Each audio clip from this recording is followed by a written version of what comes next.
तो शुभ समाचार में आज शुरुआत करेंगे 3 बड़ी खबरों के साथ। आज से आदि कैलाश यात्रा का शुभारंभ होने वाला है। जीएनटी पर हम आपको आदि कैलाश के शुभ दर्शन भी कराएंगे। वहीं महाकाल धाम के चाक चौबंद सुरक्षा इंतजाम का ब्यौरा देंगे। लेकिन सबसे पहले बात होगी सबसे बड़े ग्रह के राशि परिवर्तन की।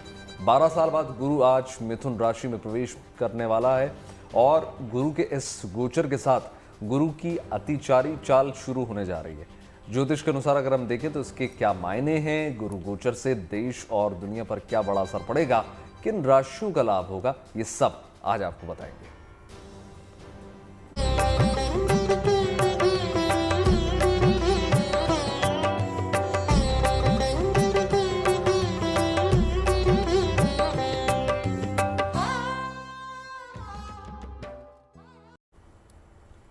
ज्योतिष शास्त्र के मुताबिक ग्रह नक्षत्रों में होने वाले बदलाव इंसान के जीवन पर विशेष प्रभाव डालते हैं। इस लिहाज से आज का दिन बेहद अहम है।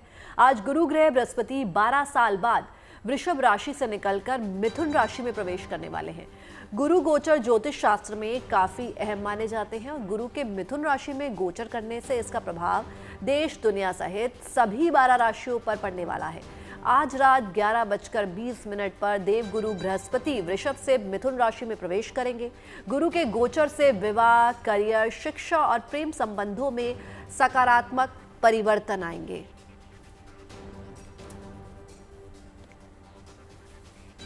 अगले 8 साल तक इस अतिचारी बृहस्पति का प्रभाव लोगों के ऊपर और देश दुनिया के ऊपर दिखाई देगा। किस राशि पर कैसा असर डालेंगे, इसको भी समझने का प्रयास करते हैं।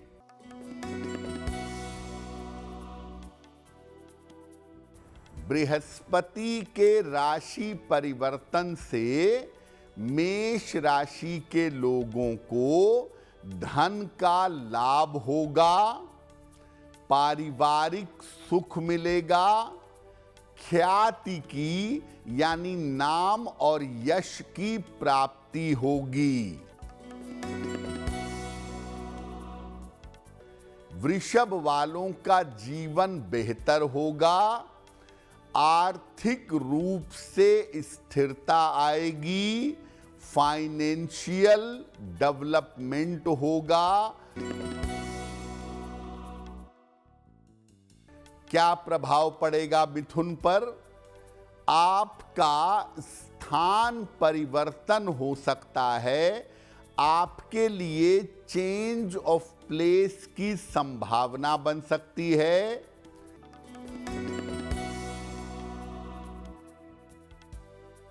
अब बात करते हैं कर्क राशि की। बृहस्पति का मिथुन में जाना कर्क राशि वालों के लिए क्या संकेत दे रहा है? आपका चेंज ऑफ प्लेस हो सकता है, आपका स्थान परिवर्तन हो सकता है और अगर आप कोशिश करें तो आपकी नौकरी और स्थान दोनों में परिवर्तन हो सकता है।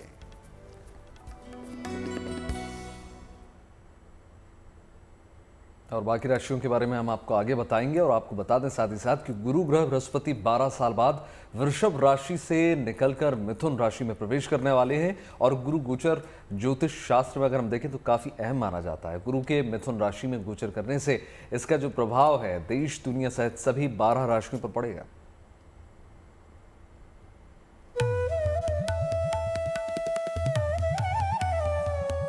ज्योतिष शास्त्र में देवताओं के गुरु बृहस्पति का विशेष महत्व है। इस साल गुरु बृहस्पति का आज दूसरा सबसे महत्वपूर्ण गोचर होने जा रहा है। आज रात 11:20 पर बृहस्पति वृषभ राशि से मिथुन राशि में प्रवेश करेंगे। ज्योतिषाचार्यों के मुताबिक ये गोचर शनि के बाद साल 2025 का सबसे प्रभावशाली ग्रह गोचर माना जा रहा है।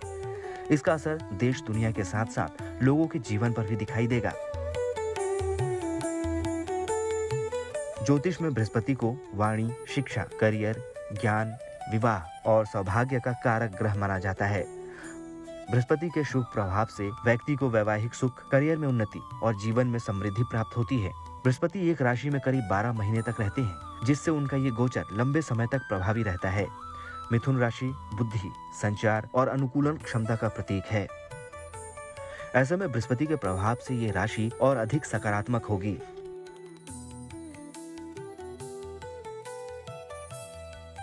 बृहस्पति का ये गोचर बेहद अहम है क्योंकि ये शुभ ग्रह जीवन के कई क्षेत्रों को सीधे प्रभावित करता है।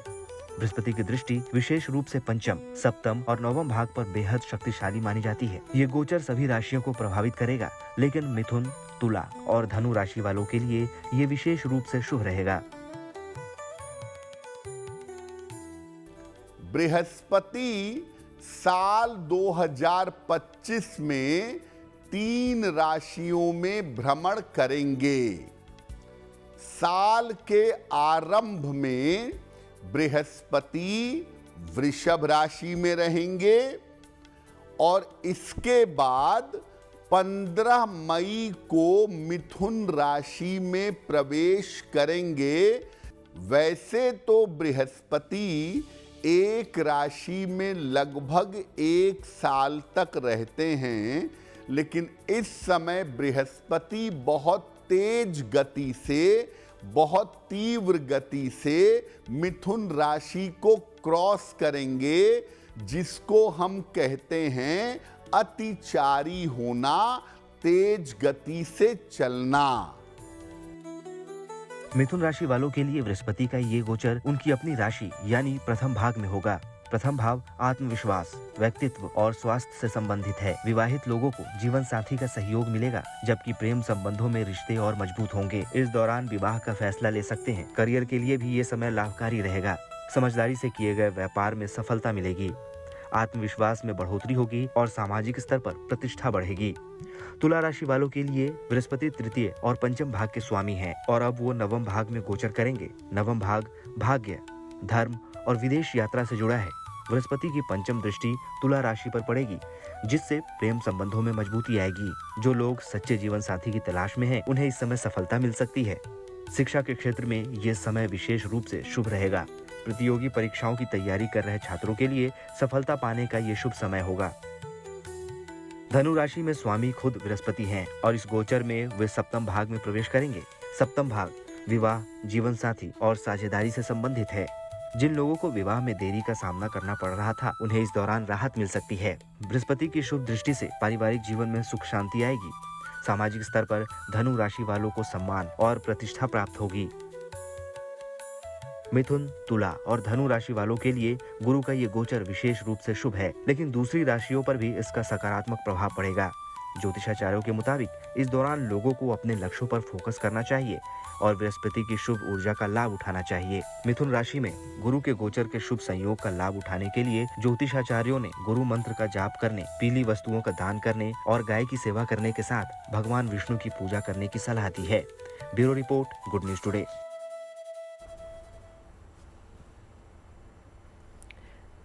तो मेष से कर्क राशि तक गुरु गोचर का क्या प्रभाव होगा, ये हम आपको बता चुके हैं। अब जानिए बाकी की राशियों को गुरु के राशि परिवर्तन से क्या लाभ होने वाला है।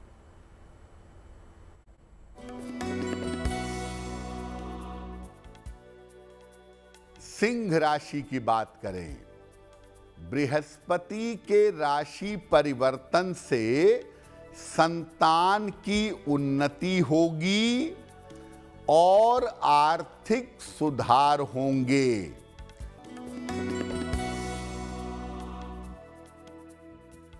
कन्या राशि, बृहस्पति देव का राशि परिवर्तन कन्या वालों के लिए धन का लाभ दिखा रहा है। आर्थिक स्थिति बेहतर होगी, करियर में सफलता मिलेगी और ईश्वर की कृपा भी इस समय कन्या वालों को प्राप्त होगी।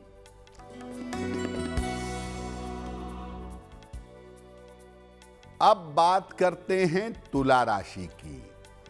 तो बृहस्पति का राशि परिवर्तन इनके लिए बेहतर संकेत लेकर आ रहा है और इनके स्वास्थ्य में और इनके करियर में बड़े परिवर्तन होंगे। मई से लेके अक्टूबर का समय वृश्चिक वालों के लिए कठिन हो सकता है। धनु राशि, बृहस्पति का मिथुन में जाना 15 मई से 19 अक्टूबर तक ये धनु वालों के लिए बड़ा शानदार है।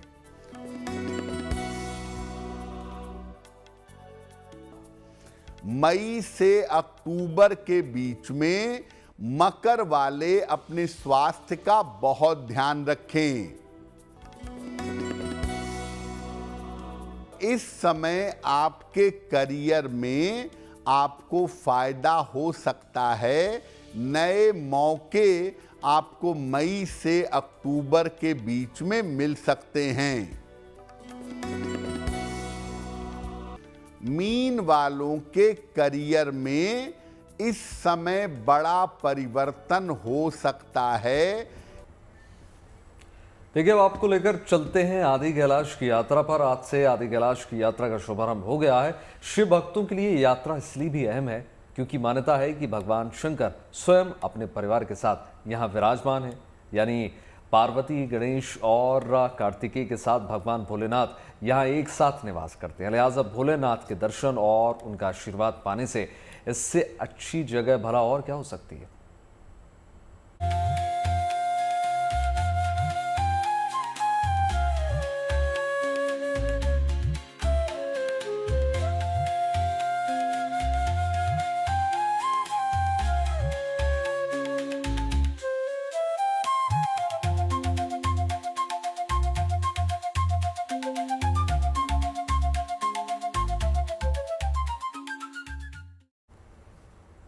उत्तराखंड में इन दिनों चारधाम यात्रा जोरों शोरों से चल रही है। इस बीच उत्तराखंड में अब एक और यात्रा की शुरुआत होने जा रही है। पिथौरागढ़ में आज से आदि कैलाश यात्रा की शुरुआत हो रही है। आदि कैलाश पिथौरागढ़ जिले से लगी चीन सीमा के करीब है। यहां जाने के लिए परमिट जरूरी है। पिछले साल 30,000 श्रद्धालुओं ने आदि कैलाश के दर्शन किए थे। इस बार 50,000 से ज्यादा श्रद्धालु पावन यात्रा पर जाने की उम्मीद जता रहे हैं। तो आप देख सकते हैं किस तरह से चारधाम यात्रा के शुरू होने के बाद अब कैलाश की यात्रा शुरू हो चुकी है। आदि कैलाश की यात्रा जो है आप कर सकते हैं, उसका आगाज शुरू हो चुका है और आज से ये यात्रा शुरू होने जा रही है।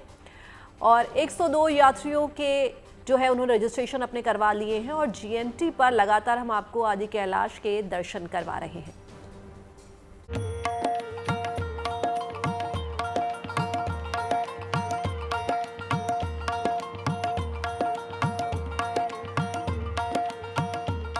आस्था और आध्यात्म के एक और सफर की आज से शुरुआत हो रही है।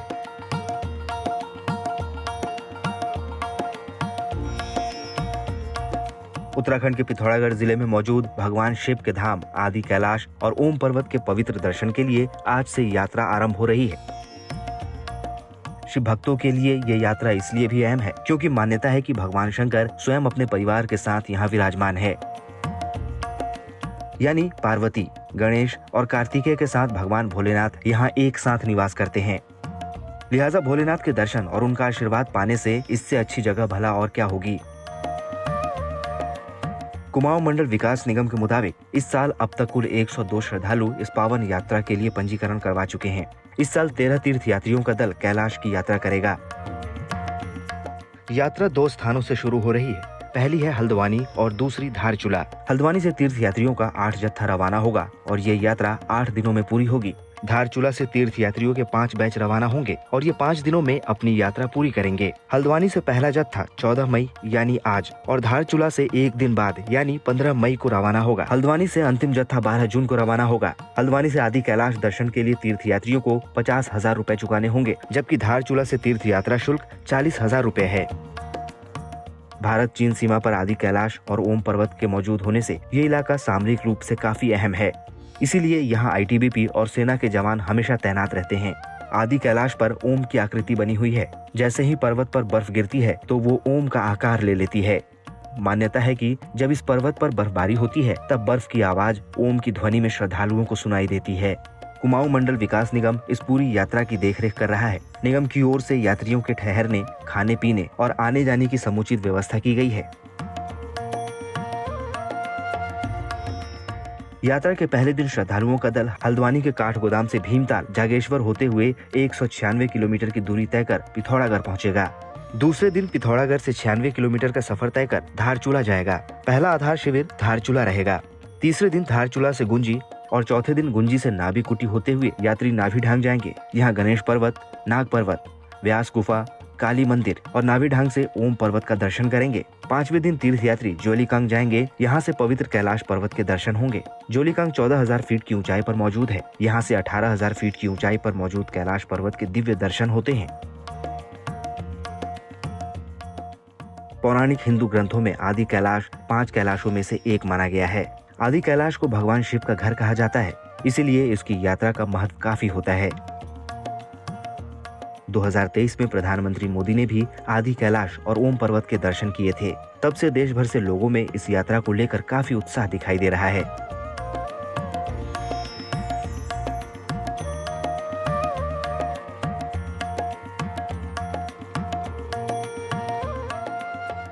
अगर आप भी आदि कैलाश और ओम पर्वत के दर्शन करना चाहते हैं तो आपको पहले इनर लाइन परमिट बनवाना होगा। कुमाऊं मंडल विकास निगम के जरिए रजिस्ट्रेशन किया जा सकता है।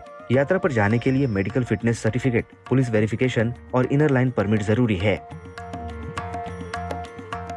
पिछले साल 30,000 तीर्थ यात्रियों ने आदि कैलाश और ओम पर्वत के दर्शन किए थे। माना जा रहा है कि अगर मौसम अनुकूल हुआ तो इस साल देश भर से 60,000 के करीब श्रद्धालु इस तीर्थ यात्रा पर जा सकते हैं। Bureau report, good news today.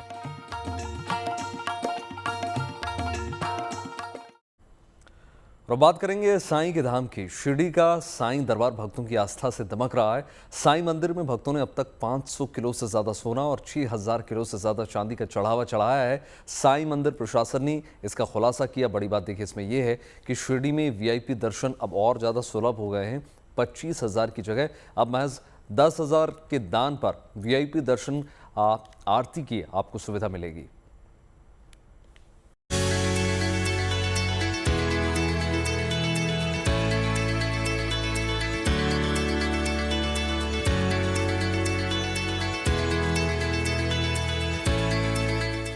करोड़ों भक्तों की आस्था का दर शिरडी, जहां साईं बाबा के दर्शन पूजन के लिए देश विदेश से श्रद्धालुओं का तांता लगा रहता है, जिनके दरबार करोड़ों के दान चढ़ावे से हमेशा दमकता रहता है। साईं बाबा के लिए अपनी श्रद्धा और भक्ति दिखाने के लिए किसी भक्त ने सोने का मुकुट चढ़ाया तो किसी ने सोने का बना ओम साईं लिखा हुआ बोर्ड, तो किसी ने कीमती आभूषण चढ़ाए, तो किसी ने करोड़ों की नकदी। मान्यता है कि बाबा के यहाँ आने वाले कोई भी व्यक्ति खाली हाथ नहीं जाता। साईं बाबा सबकी मनोकामना पूरी करते हैं। यही वजह है कि हर साल इनके दरबार में करोड़ों का चढ़ावा आता है। शिरडी के साईं मंदिर के खजाने में हीरे, सोने के गहने शामिल हैं। रिपोर्ट्स के मुताबिक साईं बाबा संस्थान ट्रस्ट के खजाने में 514 किलो सोना और 6600 किलो चांदी है। साईं बाबा संस्थान ट्रस्ट के मुताबिक सोने का आधा हिस्सा मंदिर के साज सज्जा, श्रृंगार, रोजाना के पूजे में इस्तेमाल किया जाता है। इसमें साईं बाबा का सिंहासन, सोने का मुकुट, मंदिर के आभूषण और हार शामिल है। बाकी बचा हुआ सोना जो उपयोग में नहीं आता उसे ट्रस्ट रूम में पूरी तरह सुरक्षित रखा जाता है। एक तरफ साईं बाबा का खजाना भक्तों की आस्था और श्रद्धा के साथ बढ़ता जा रहा है, तो दूसरी ओर साईं बाबा मंदिर प्रशासन की नई दान नीति ने भक्तों को दर्शन और आरती की विशेष सुविधा दी है। साईं बाबा मंदिर में 10,000 रुपए या इससे अधिक दान करने वाले भक्तों को अब मंदिर में आरती का विशेष लाभ मिलेगा। पहले ये सीमा 25,000 थी, इसीलिए कई भक्त इच्छा के बावजूद आरती का लाभ नहीं उठा पाते थे। ये नीति तिरुपति बालाजी मंदिर की तर्ज पर बनाई गई है। साईं बाबा संस्थान ने भक्तों की डिमांड से अभी नई पॉलिसी बनी है। पहले जो है कम से कम 25,000 रुपये डोनेशन देने के बाद उनको आरती की सुविधा मिलती थी। अभी जो है वो 10,000 डोनेशन देने के बाद कुटुंब परिवार के 5 सदस्यों को जो है एक बार की आरती की सुविधाएं जो है साईं बाबा संस्थान ने उपलब्ध की है। जो भक्त 10,000 से 50,000 रुपए तक दान करेंगे उनके परिवार के 5 सदस्यों को विशेष आरती का लाभ मिलेगा। 50,000 से 1 लाख तक दान करने वाले भक्तों को साल में एक बार 2 आरती और परिवार के 5 सदस्यों के लिए मुफ्त दर्शन का लाभ मिलेगा। जो भक्त 1 लाख से 1.5 लाख रुपए तक दान करेंगे उन्हें साल में 2 बार वीवीआईपी आरती देखने का मौका मिलेगा और परिवार के 5 सदस्यों को साल में 1 बार आजीवन वीआईपी दर्शन की सुविधा दी जाएगी। 5 लाख रुपए से अधिक दान करने वाले भक्तों के लिए 3 वीवीआईपी आरती और साल में 2 बार आजीवन वीआईपी दर्शन की सुविधा मिलेगी। 10,000 से 25,000 तक, 25,000 से 50,000 तक, 50,000 से 1 लाख, 1 लाख से 10 लाख तक, 10 लाख से 50 लाख तक और 50 लाख से ऊपर, ऐसे अलग अलग जो साईं भक्त डोनेशन देंगे उसके लिए अलग अलग पॉलिसी जो है संस्थान ने की है। साईं बाबा के भक्तों को मिली ये नई सुविधा किसी सौगात से कम नहीं। एक तरफ जहां बड़ी संख्या में श्रद्धालु इसका लाभ उठा सकेंगे, वहीं उम्मीद है कि नई वीवीआईपी दर्शन नीति से साईं बाबा मंदिर के खजाने में खूब बढ़ोतरी होगी। शिरडी से नितिन मिलाने के साथ bureau report, good news today. Operation Sindoor की कामयाबी के बाद देश भर में जश्न का माहौल है। सेना के शौर्य और पराक्रम का ये उत्सव अगले 10 दिन तक चलता रहेगा। देखिए राजभक्ति के रंगों से सजी ये तस्वीर।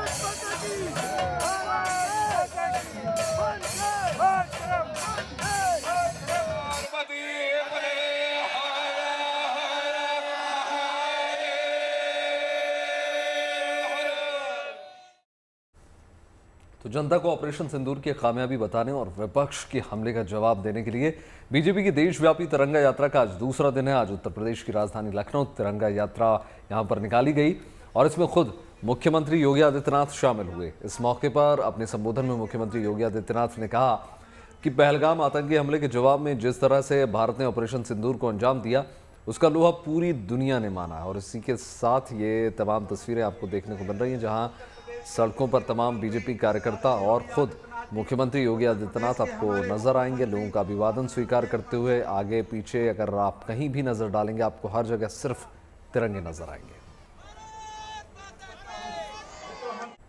पिछले 10-11 सालों में रक्षा के क्षेत्र में भारत किस तेजी से बदला है, उसकी मिसाल डिफेंस एक्सपोर्ट के आंकड़े दे रहे हैं। भारत का डिफेंस एक्सपोर्ट 34 गुना बढ़कर ऑल टाइम हाई पर पहुंच चुका है। एक दशक से भी कम समय में भारत ने न सिर्फ ज्यादातर डिफेंस प्रोडक्ट्स का स्वदेशीकरण किया है, बल्कि उनका एक्सपोर्टर भी बन गया है। दुनिया भर में हमारे हथियारों की मांग लगातार बढ़ रही है।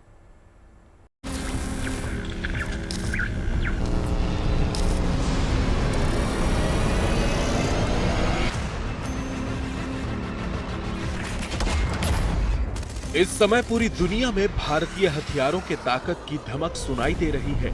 दुनिया के करीब 80 देशों में जमीन से लेकर आसमान तक भारत के स्वदेशी हथियारों की धार, रफ्तार और ताकत देखते ही बनती है। यही वजह है कि भारत में बने हथियारों की मांग तेजी से बढ़ी है और भारत का डिफेंस सेक्टर इन दिनों सुपर फास्ट स्पीड से आगे बढ़ रहा है।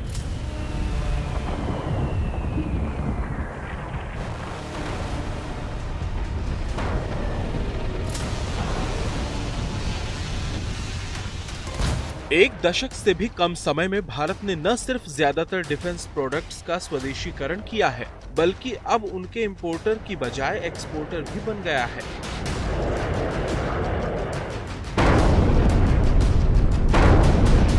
आत्मनिर्भर भारत के बढ़ते कदम ने रक्षा क्षेत्र में भारत को उस मुकाम पर पहुंचाना शुरू कर दिया है जिसकी तलाश दशकों से थी। रक्षा निर्यात 2013-14 के मुकाबले 2024-25 में 34 गुना बढ़ा है, यानी देश का रक्षा निर्यात रिकॉर्ड उच्च स्तर पर पहुंच गया है। रक्षा मंत्रालय ने एक्स पर पोस्ट करके ये जानकारी साझा की है। भारत का डिफेंस एक्सपोर्ट साल 2013-14 में 686 करोड़ रुपए का था, जो 2024-25 में बढ़कर 23,622 करोड़ रुपए पहुंच चुका है। डिफेंस एक्सपोर्ट में ये 34 गुना बढ़ोतरी है। साल 2029 तक भारत का लक्ष्य 50,000 करोड़ रुपए के निर्यात का है।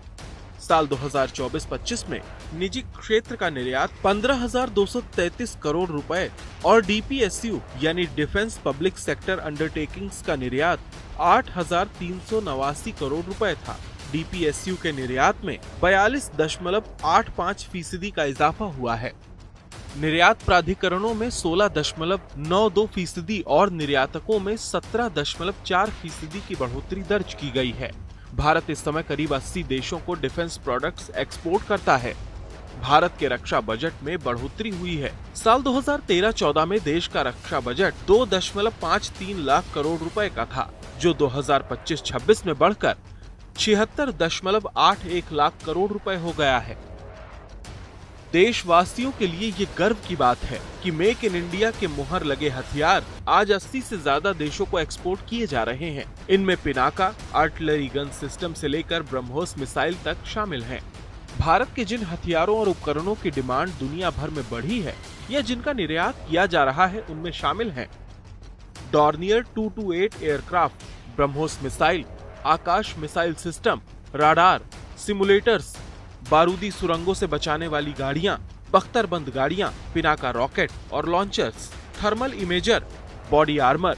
इसके अलावा एविएशन और कई तरह के हथियार और उपकरण भी शामिल हैं।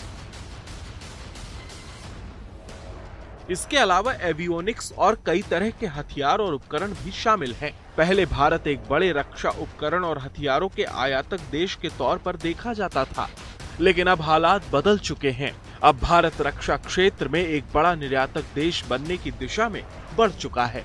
Bureau report, good news today.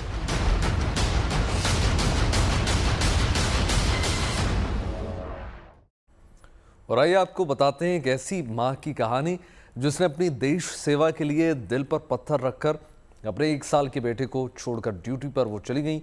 और ये महाराष्ट्र के अमरावती की रेशमा इंगले हैं, जो बीएसएफ की जवान हैं। जब पहलगाम हमले के बाद देश में युद्ध जैसे हालात बन गए और जवानों की छुट्टियां कैंसिल कर दी गईं, तो रेशमा ने अपने देश सेवा के फर्ज को चुना और कर्तव्य पथ पर वो निकल पड़ी। आज रेशमा के इस फैसले को पूरा अमरावती ही नहीं बल्कि देश भी सलाम कर रहा है। रेशमा का कहना है कि देश की सुरक्षा पहले है, परिवार बाद में। मेरा बेटा बड़ा होकर इस पर गर्व करेगा कि उसकी मां ने मातृभूमि के लिए अपने मातृत्व का बलिदान किया था।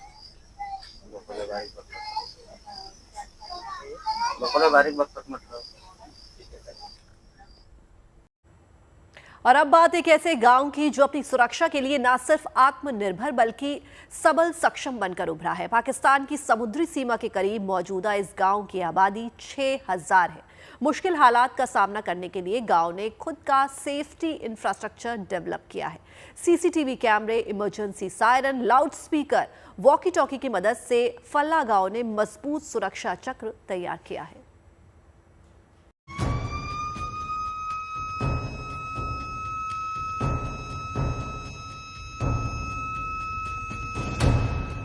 वॉकी टॉकी,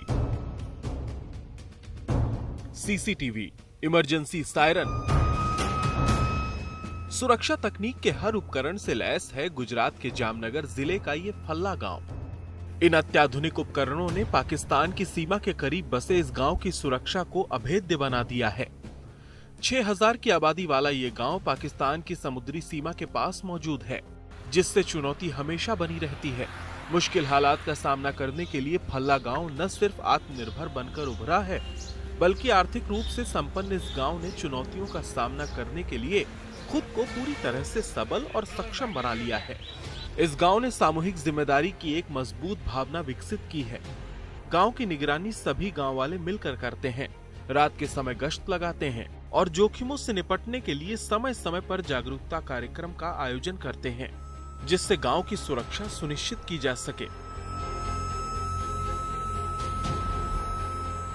फल्ला गांव में 20 सीसीटीवी कैमरे लगे हैं, 3 इमरजेंसी सायरन, लाउड स्पीकर और 6 वॉकी टॉकी हैं।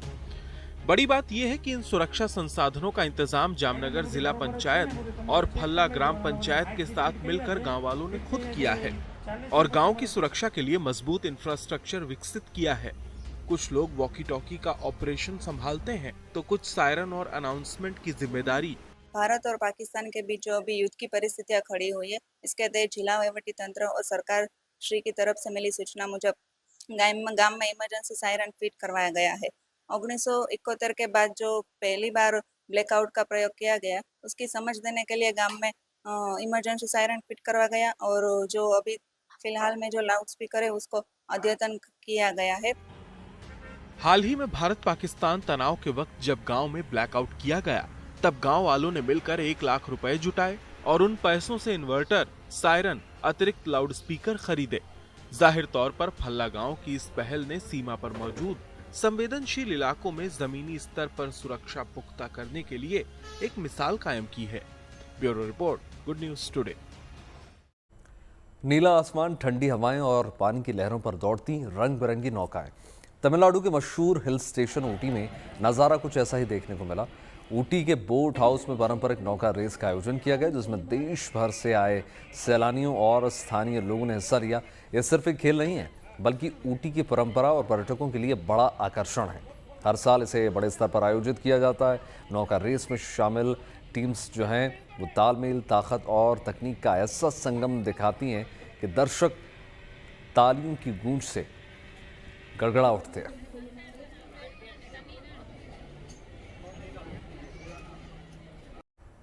बागेश्वर में मौजूद विश्व प्रसिद्ध पर्यटन स्थल कौसानी अपनी अद्वितीय प्राकृतिक सुंदरता और शांत वातावरण के लिए प्रसिद्ध है।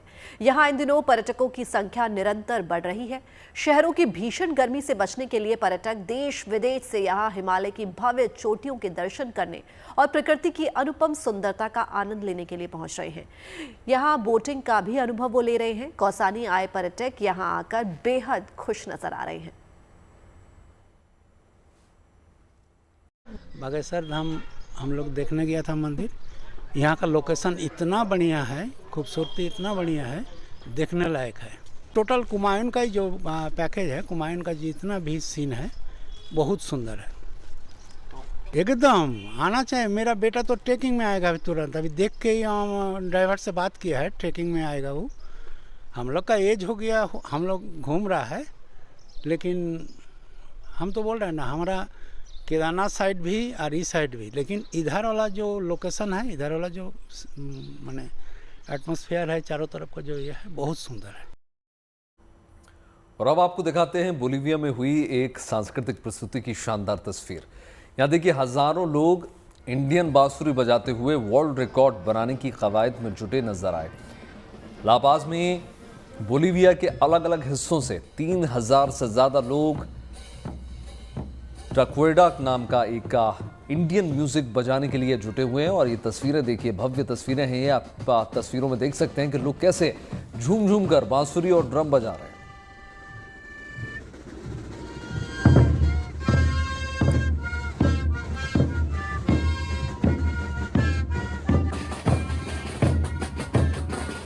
और देखिए, आपको महिलाओं के पारंपरिक नृत्य करते हुए भी आप इन तस्वीरों में देख सकते हैं। साथ ही साथ बांसुरी से मधुर धुन निकालते भी उन्हें देख सकते हैं आप। और तमाम अलग अलग पोशाकों में रंग बिरंगी सजावट के साथ तमाम कलाकार शामिल हुए।